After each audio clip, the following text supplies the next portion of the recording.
Welcome back to a comprehensive series on how to write your first paper by yourself with ease. So, if you've been following along, then by now you should be able to captivate journal editors, professors, and any readers through an amazing introduction by watching videos such as 5 steps to an introduction for your research paper, be it for a review or a thesis. The second video, how to write the material and method section of a review and an original paper. And then a third video, which is how to write a results and discussion session for an academic paper F. However, if you haven't watched these videos yet, I encourage you to pause this video, go back, watch the videos that I just mentioned about. Make sure you do subscribe, like, click on the notification bell so that each time we upload a new video on Fridays, you will definitely be notified. Now let us dive into another piece of the puzzle in how to write your first research paper or thesis by yourself with ease, which is the abstract. So in this video, I'm going to guide you through the crucial steps to effectively write an abstract and impress your audience and also journal editors. The first part of an abstract is what we refer to as the background or the introduction. So, in the background or the introduction, you should briefly explain the context and the significance of your research. What is the problem or question that your study addresses? For example, follow through this program. Let's look at this paper together.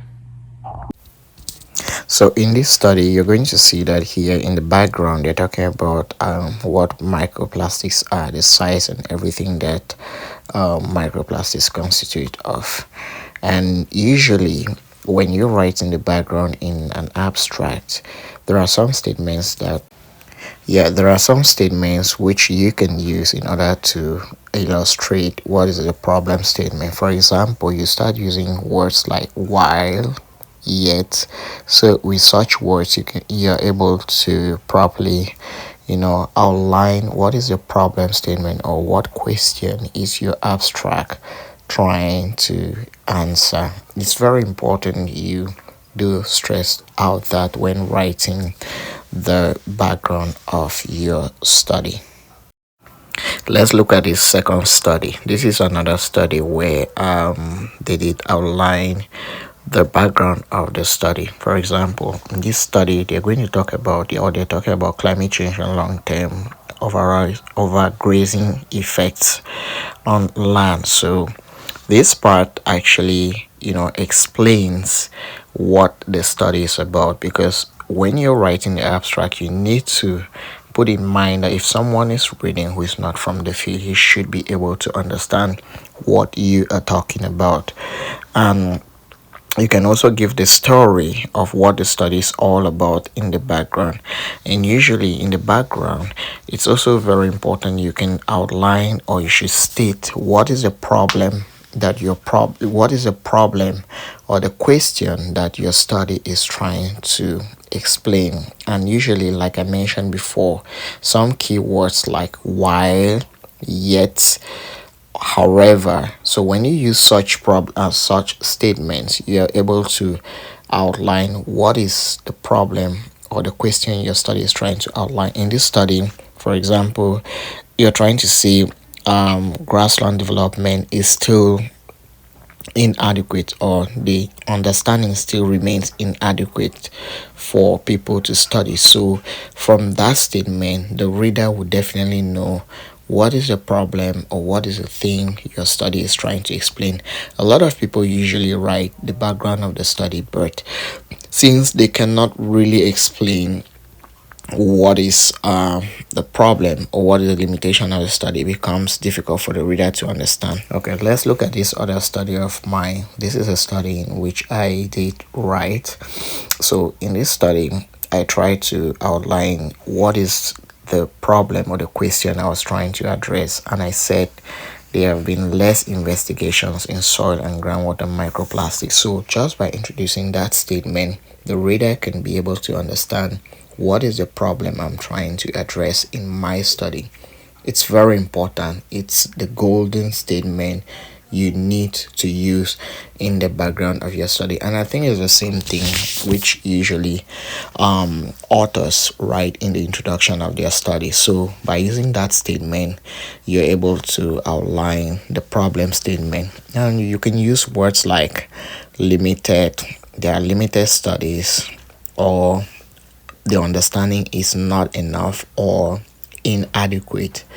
And sometimes some people use not enough, but usually I think when you mention not enough, it's tricky, because while you're writing the paper there might be other studies, and you use why, like I mentioned before, after your first statement or your first sentence. You can use why, however, yet, at the moment, or to the best of my knowledge. Those are statements which you can use usually to in the introduction or the background of the study, in order to introduce or talk about the background of your to talk about the problem statement, or what question your study will be answering. So here it is in this study, so look at it. In starting the problem statement, like I mentioned, always use words yet, while, however. These are good words or good statements you can use each time you are about to introduce a statement that talks about your problem statement.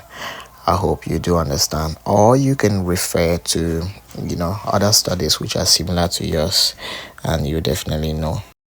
The second part of an abstract is usually the methods. So you need to describe the approach or the methodology you use to conduct your research.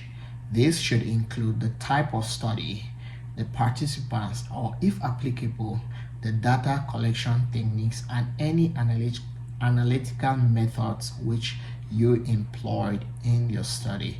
For example, look at this study. So this study outlines or shows the material and methods. So a golden word you can use is usually, you can say, in this study, or you can use words like here we investigated potassium dynamics. So when you use a statement like here we investigated, or in this study we selected, or we used this method and that method, or we use the web of science in order to extract.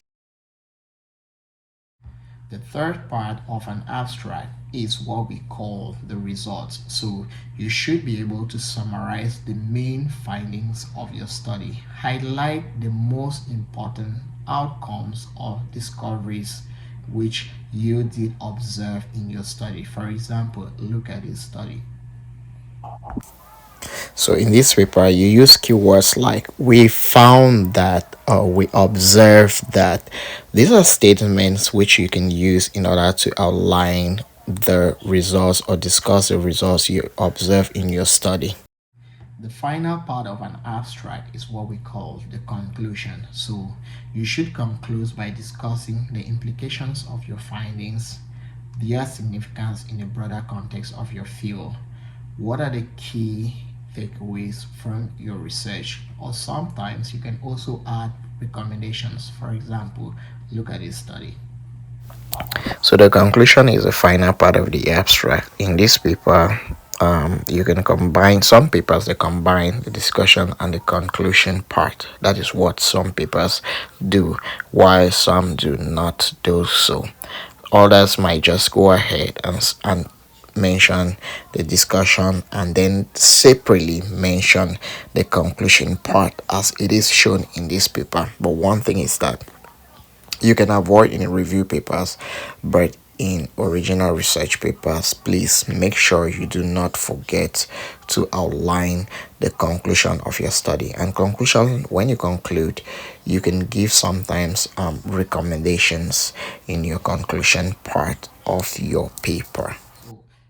After writing your abstracts, these are the little things you can do in order to polish up your abstract. The first thing is that you need to be concise Remember that abstracts are typically limited to certain word counts, or often around between 150 to 250. Some journals request for up to 300 words. So therefore, every word counts and you should avoid unnecessary details or jargon. Secondly, use clear and direct language. Write in a clear and straightforward manner. Avoid ambiguity or over typical or technical language that might confuse readers. And then thirdly, you have to capture the essence of your work. You should focus on conveying the main points of your research effectively.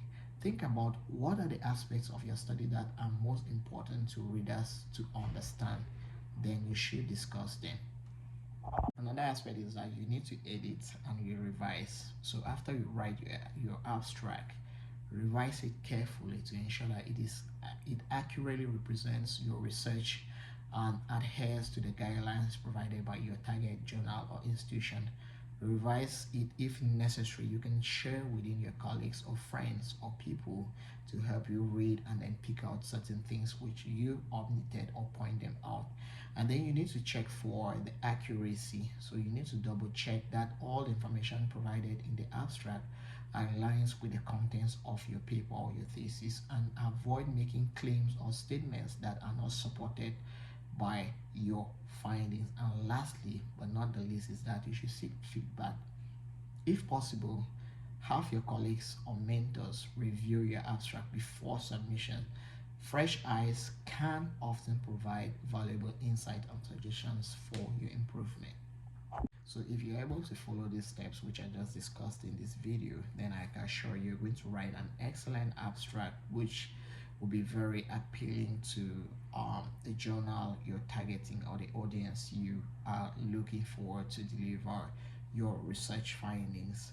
And if you found this video quite helpful, please don't forget to like, share, and subscribe for more valuable information. Thank you for watching and best of luck in your publication journey.